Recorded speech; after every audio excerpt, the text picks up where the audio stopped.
যাকে মানে, যে যাকে চিনে না সে তাকে মানে না।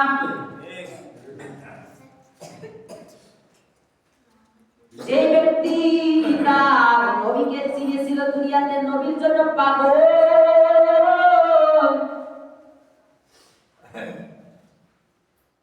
কত মানুষ কত কিছু বলেছে, এরপর নবীর সুন্নাহটা ছাড়ে নাই।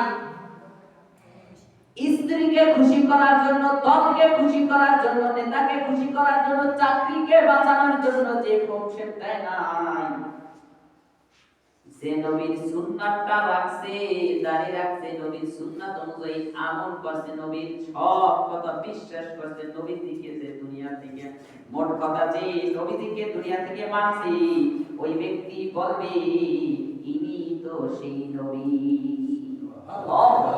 সুবহানাল্লাহ, বলেন সুবহানাল্লাহি ওয়া বিহামদিহি। প্রশ্ন করা হবে, মান দীনুকা, তোমার দিন কি? কোন ধর্ম মাইনে আছো? কোন ধর্ম অবলম্বন তুমি? কোন ধর্ম মাইনা এই কবরের মধ্যে আছো বলো? যে ব্যক্তি ইসলাম অনুযায়ী নিজের জীবনটাকে পরিচালনা করে নাই, ওই ব্যক্তি বলতে পারবে। কি বলেন? আপনার ধারণা কি পারবে? যে বলতো নামাজ পড়লে কি হইবে, নামাজ না পড়লে ঈমান ঠিক আছে, ও বলতে পারবে? যে ব্যক্তি রবের ধর্ম অনুযায়ী, ইসলাম অনুযায়ী আমল করছে, ওই ব্যক্তি বলতে পারবেন। দুনিয়াতে যত ধর্ম দেখেন, যত যাই দেখেন, কোন ধর্মই আল্লাহর কাছে প্রিয় না। কথা বলেন ঠিক কিনা? এটা আমার কথা নয়, এটা আল্লাহ কোরআনে বলেন, ইন্নাদ দীনা ইনদাল্লাহিল ইসলাম। আল্লাহর কাছে একমাত্র মানোনীত, একমাত্র পছন্দের ধর্ম হচ্ছে ইসলাম। ইসলাম ধর্ম ছাড়া আর যত ধর্ম দেখেন, আর যত ধর্ম অবলম্বী ভাইতে দেখেন, আর যত ধর্ম দেখেন, ওগুলো সব বাতিল। জোরে বলেন ঠিক কিনা? তো বলতেছিলাম, যে ব্যক্তি ঈমান আর আমল লইয়া কবরের মধ্যে যাইতে পারবে, তিনটা প্রশ্নের উত্তর যখন দেওয়া হয়ে যাবে, দিতে পারবে, তখন আল্লাহর নবী বলেন, আল্লাহর পক্ষ থেকে ওই নামাজের জন্য, কোরআন তেলাওয়াত করতে বলার জন্য, পর্দা করতে বলার জন্য, সত্য কথা বলতে বলার জন্য, গুনাহ থেকে যে ব্যক্তি বাইসা আল্লাহকে সন্তুষ্ট করিয়া ওই কবরের জগতে পাড়ি দিয়েছে, ওই ব্যক্তিকে আল্লাহ তাআলার পক্ষ থেকে ঘোষণা আসবে, ঘোষণা আসবে।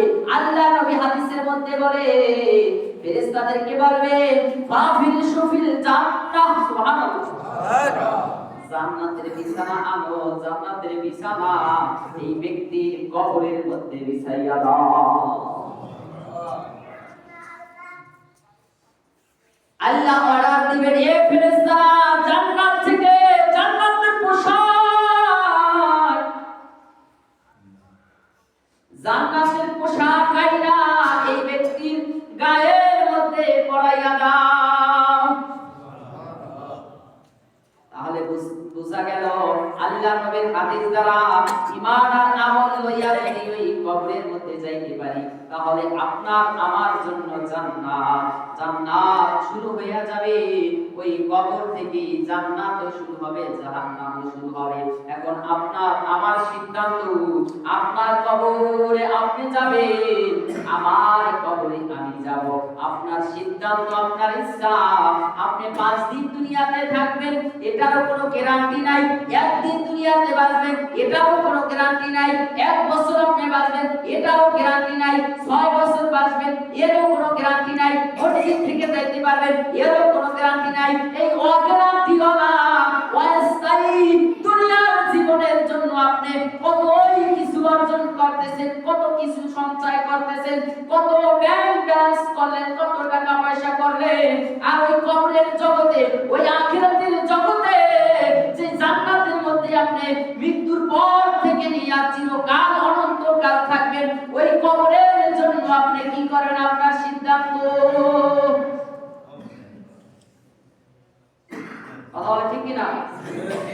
আপনার সিদ্ধান্ত, আপনার চান তো আপনার কবরকে আপনি জান্নাত বানাবেন না জাহান্নামের গর্ত বানাবেন? আপনাদের সামনে একটা আয়াতে কারিমা তেলাওয়াত করেছিলাম।